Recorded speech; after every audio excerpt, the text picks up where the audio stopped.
স্নান করার পর এই 3টি ভুল করবেন না, অন্যথায় প্রবল সমস্যায় পড়তে হবে।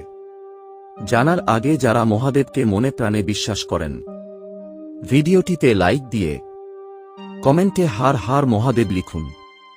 1 নম্বর, অনেকেরই এই অভ্যাস আছে যাতে তারা স্নান করার পর তাদের ভেজা কাপড় শুকায় না, এভাবেই ছেড়ে চলে যায়, যার কারণে ব্যক্তির শরীর এবং সূর্য দুর্বল হয়ে পড়ে।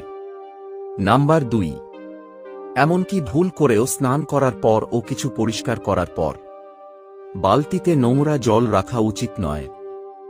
স্নানের পরে সর্বদা নোংরা জল ফেলে দিন এবং পরিষ্কার জল দিয়ে পূরণ করুন, অথবা বালতি উল্টো করে রাখতে পারেন। 3 নাম্বার, কারো কারো এই অভ্যাস আছে যে স্নান করার পর ভাঙা চুল বা কেশ বাথরুমে রেখে বেরিয়ে আসে। এমনটা করলে